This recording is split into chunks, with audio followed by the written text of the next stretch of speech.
নমস্কার বন্ধুরা, আপনারা দেখছেন ভারত রেশন। আপনাদের সঙ্গে রয়েছি আমি অমিত। বন্ধুরা, আজকে প্রতিবেদনটা কোনো টপিক নাই, শুধুমাত্র একটা কমেন্টের উপর বেস করে করছি। রিসেন্টলি আমার গতকালকের প্রতিবেদনে বাংলাদেশের হোক আর ইন্ডিয়ার হোক, যে কোনো একজন হবে, তার নাম হচ্ছে যত সম্ভব আমি ওখানে আইডিতে দেখলাম শফিকুল ইসলাম মোল্লা বলে।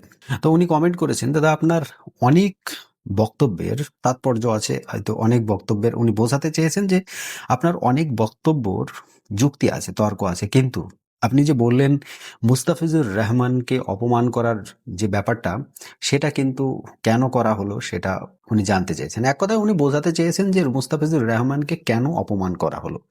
দেখুন, প্রথমত বলি যে আমরা মুস্তাফিজুর রহমানকে পার্টিকুলারলি বেছে বেছে অপমান করিনি, যে ইনি প্রথমে সিলেক্ট হবে, তারপর আমরা প্রতিবাদ করব, তারপরে ওনাকে অপমান করা হবে। তো এইরকম মেন্টালিটি নিয়ে কিন্তু আমরা করিনি।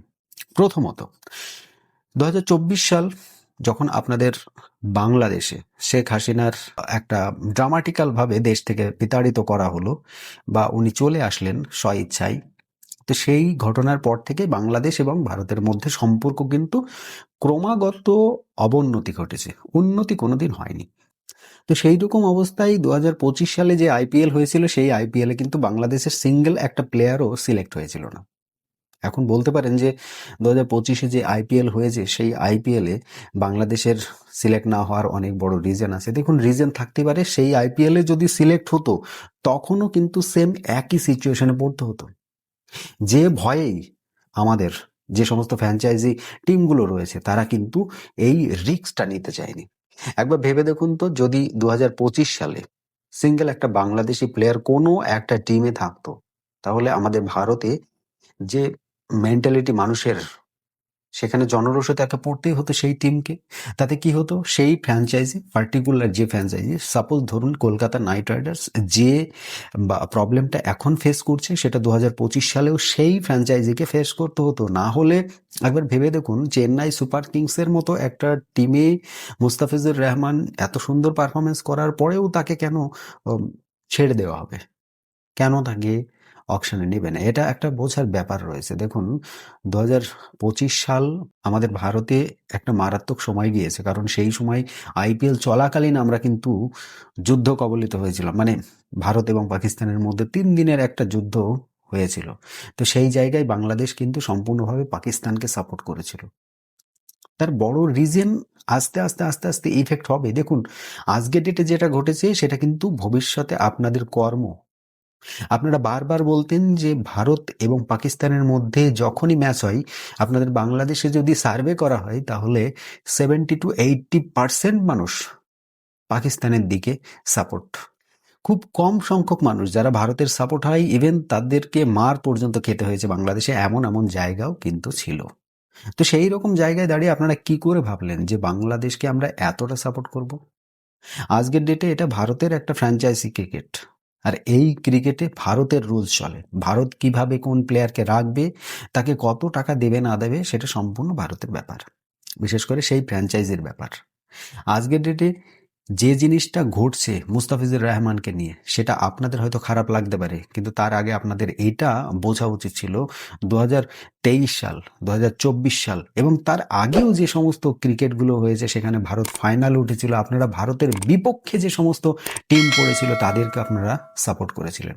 একবার ভেবে দেখুন, আপনাদেরকে স্বাধীনতা দিলাম আমরা, সেই আপনারাই আমাদেরকে সাপোর্ট না করে করছেন কোথায় কোন একটা অপোজিশন টিম, যাকে হয়তো আপনারা কোনোদিন, যার কাছ থেকে কোনোদিন একটা জিনিস পর্যন্ত আপনারা কোনোদিন পাননি, তো তাকে সাপোর্ট করছেন। আর আমাদেরকে কি বলছেন, যে আমরা কলা গাছের সঙ্গে ভারতের খেলা হলে আমরা কলা গাছকে সাপোর্ট করব। তাহলে আপনাদের মেন্টালিটি যদি এইরকম থাকে, আমরা তো শুধুমাত্র মুস্তাফিজুর রহমানকে টিম থেকে নিয়ে তাকে সরিয়ে দিয়েছি, টিমে খেলতে দিইনি। খুব বড় একটা ব্যাপার। কেকেআরের আগে থেকেই বোঝা উচিত ছিল যে বাংলাদেশ ভারতের মধ্যে যখন এতই টানাপোড়েন চলছে, তখন 9,20,00,000 দিয়ে আমি কেন মুস্তাফিজুর রহমানকে নেব? হতে পারে যে বিক্রি হচ্ছিল না, পড়েছিল 1 কোটি, কি যে বেস্ট প্রাইস 70-80 লক্ষ, 1 কোটি 1.5 কোটি, সেই 1 কোটি 1.5 কোটিতে তাকে কিনে নেওয়া হোক, একটা বেস্ট প্রাইজে নেওয়া হোক, এরকম একটা হতে পারতো। তাতে কি হতো, সাধারণ মানুষের মনের মধ্যে অতটা কিন্তু ক্ষোভ থাকতো না। 9,20,00,000 দিয়ে যখন মুস্তাফিজুর রহমানকে কেনা হয়েছে, তখন মানুষ কি বলছে? এই বাংলাদেশিরাই আমাদের যে সংখ্যালঘু রয়েছে তাদেরকে মারবে, হত্যা করবে, তাদের ভিডিও সোশ্যাল মিডিয়ায় পোস্ট করবে, করে তারা নিজেদের বাহবা নেবে। আবার সেই সোশ্যাল মিডিয়াতে এসে তারা আমাদেরকেই, বিশেষ করে ভারতীয়দেরকেই গালাগালি করবে। তাহলে যদি ভারতীয়দের গালাগালিই করতে হয়, তাহলে ভারতে এসে ক্রিকেট খেলার কি দরকার? তোমরা ক্রিকেট খেলতে আসবে ভারতে, তোমরা ডাক্তার দেখাতে আসবে ভারতে, তোমরা স্টুডেন্ট ভিসা নিয়ে পড়তে আসবে ভারতে, তোমরা অন্য কোনো কান্ট্রিতে গেলে যে থার্ড কান্ট্রি আর কি, আমাদের ভায়া ভারত হয়ে তোমরা যাবে, অথচ সারা জীবন ভারতকেই গালাগালি করবে। এটা তোমাদের রক্তে ছেয়ে গিয়েছে, যে কারণে তোমাদের সঙ্গে সম্পর্ক সম্পূর্ণভাবে আমরা বিচ্ছেদ করতে চাইছি। হয়তো শুনতে খারাপ লাগতে পারে, আমি পার্টিকুলার কিছু মানুষ যারা ভারতের সাপোর্টার, আমি তাদেরকে দেখুন বারবার বলছি যে একটা বস্তার মধ্যে যদি 10টা পচা আলু থাকে, তাহলে কিন্তু সমস্ত বস্তা থেকেই, পুরো প্যাকেটটা থেকেই কিন্তু ওই পচা আলুর গ্যাস বেরায়। তাই যে কটা পচা আলু রয়েছে যদি তাদেরকে ছেঁটে বাছাই করে ফেলে দিতে পারেন, তবেই আবার ভারতের সঙ্গে সম্পর্ক আপনাদের ভালো হবে। তার আগে কিন্তু সম্পর্ক ভালো হওয়ার আমি কোনো কারণ দেখছি না। আর পার্টিকুলারলি মুস্তাফিজুরকে আমরা যে অপমান করেছি সেরকম কিন্তু নয়। এটা সম্পূর্ণ ভুল একটা মেন্টালিটি নিয়ে শাহরুখ খান মুস্তাফিজুর রহমানকে সিলেক্ট করেছিল। ওনার উচিত হয়নি সিলেক্ট করা। 2025 সালে যেমন বাংলাদেশের প্রত্যেকটা প্লেয়ার আনসোল্ড গিয়েছিল, তখন তারা আওয়াজ তুলেছিল যে কেন আনসোল্ড গেল। এই বছরেও ঠিক সেই রকম আনসোল্ড যাওয়ার উচিত ছিল। তাহলে আজকের ডেটে মুস্তাফিজুর রহমানের কোনো প্রবলেম হতো না। আমরা দেখুন প্রথম থেকে বলে আসছি, অকশন যখন থেকে হয়েছে আমাদের মধ্যে কিন্তু একটা উত্তপ্ত ছড়িয়ে পড়েছিল, আগুন কিন্তু সাধারণ মানুষের মধ্যে ছড়িয়ে পড়েছিল যে বাংলাদেশ আমাদেরকে এত ক্ষতি করছে, বাংলাদেশ আমাদের এত বিপক্ষে। বাংলাদেশ বারবার প্রত্যেকদিন সোশ্যাল মিডিয়ায়, এমনকি তাদের যে অন্তর্বর্তীকালীন সরকারের প্রধান উপদেষ্টা, তার মুখ দিয়েও আমরা শুনছি যে বাংলাদেশ আমাদের বিপক্ষে, আমাদের 7 সিস্টার কেটে দেবে, আমাদের যে চিকেন নেক, আমাদের যে শিলিগুড়ি করিডর, সেই শিলিগুড়ি করিডর দখল করে নেবে, আরও কত কিছু, আরও কত রকম কিছু তারা বলতো। আমাদের 7 সিস্টার্সের, আমাদের যে উত্তর পূর্ব ভারতের যে রাজ্য, তার গার্জেন তারা। তো প্রত্যেকটা কথা বলার পরেও যখন এই বাংলাদেশিরা আবার ভারতে খেলার জন্য মরিয়া হয়ে ওঠে, তখন তো তাদের বোঝা উচিত যে তাদের সরকার কি করছে। আমরা কেন খেলতে যাব ভারতে, কোন মুখটা নিয়ে যাব, সেই মুখটা কি তাদের সরকার রেখেছে? একবার ভেবে দেখুন তো আপনারা। আপনারা যে আমাদের ভারতে আসেন, আমরা আপনাদের সঙ্গে খারাপ ব্যবহার কতটা করি। যথাসাধ্য আপনাদের জন্য, ইভেন আপনাদের জন্য প্রত্যেকটা হসপিটালে আলাদাভাবে কোটা রাখা আছে যে বাংলাদেশে যারা আসবে তাদেরকে যেন তাড়াতাড়ি সার্ভিস দেওয়া হয়।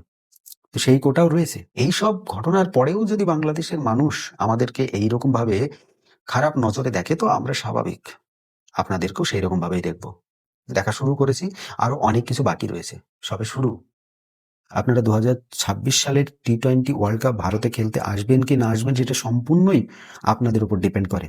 মুস্তাফিজুর রহমানকে আমরা যেভাবে অপমান করেছি, এরপরেও যদি আমাদের ভারতে সঙ্গে সম্পর্ক আপনাদের এইরকমই থেকে থাকে, আর যদি আপনাদের প্লেয়ার আমাদের ভারতে খেলতে আসে, বিশেষ করে আইপিএল এ, আদার্স যে লিগ রয়েছে, আদার যে সমস্ত আইসিসি টুর্নামেন্ট রয়েছে সেগুলো বাদে, আইপিএল এ যদি কোনো টিম বাংলাদেশের কোনো প্লেয়ারকে সিলেক্ট করে, আমরা সেই টিমকে বয়কট করব।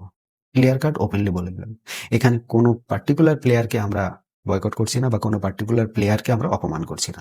আশা করছি আপনার প্রশ্নের উত্তর আপনি পেয়ে গিয়েছেন যে মুস্তাফিজুর রহমানকে কেন আমরা অপমান করেছিলাম। কোনো অপমান করিনি আমরা।